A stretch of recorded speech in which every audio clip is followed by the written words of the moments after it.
Dear brothers and sisters, the stigmata of Padre Pio has been a subject of controversy for years, with some believing them to be self-inflicted wounds and others considering them a divine manifestation.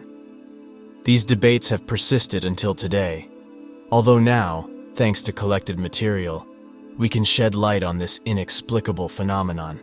Professor Ezio Fulcieri, a lecturer in pathological anatomy at the University of Genoa and paleopathology at the University of Turin, participated in a symposium on Padre Pio's stigmata organized by the Capuchin friars in San Giovanni Rotondo. In his presentation, he aimed to clarify and dispel inaccuracies and absurd hypotheses. After examining abundant photographic and documentary evidence, Fulcieri states that Padre Pio's stigmata remain scientifically unexplainable. He explains that every wound, whether superficial or deep, must necessarily undergo an evolving process.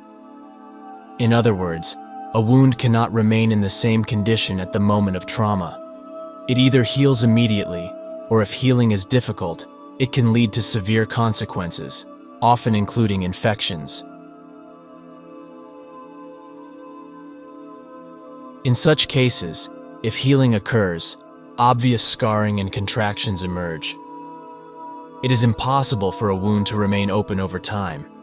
If this occurs without changes, we are faced with an inexplicable phenomenon. Fulcieri emphasizes that at the time of Padre Pio, antibiotics did not yet exist, making the possibility of avoiding infections even more remote than today. Fulcieri continues by explaining that he cannot imagine what substances could keep wounds open for 50 years without causing significant consequences. The more one studies the anatomy and pathophysiology of injuries, the more one realizes that a wound cannot remain open as it did with Padre Pio's stigmata, without complications or repercussions for muscles, nerves, and tendons. The friar's fingers always presented a slender shape, were of a healthy color, and kept clean. Considering the wounds that traversed the palm of his hand and extended to the back, his fingers should have been swollen, inflamed, red, and afflicted with severe functional dysfunction.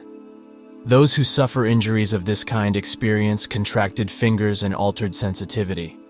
In Padre Pio's case, however, the evidence contradicts the presentation and progression of such an extensive wound, regardless of the initial cause. This is the testimony of science. Fulcieri asserts that he must declare his inability to explain something very complex. Science, in its current state of knowledge, cannot provide any scientific explanation.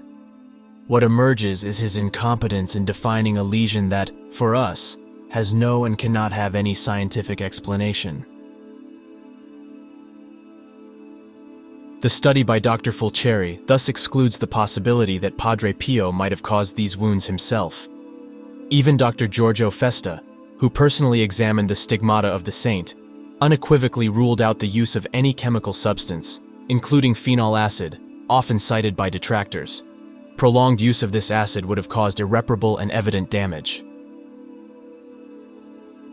Brothers and sisters, these testimonies from men of science offer avenues for profound reflection.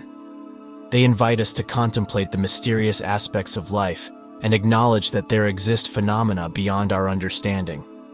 We can make room for mystery and embrace the work of God, which transcends human knowledge. May this testimony help strengthen the faith of all of us and embrace the immeasurable power of God, which operates in ways that often elude our limited comprehension. Please share your thoughts in the comments, and don't forget to subscribe to the channel to stay updated on new videos and become part of our faith and prayer community. May God bless you.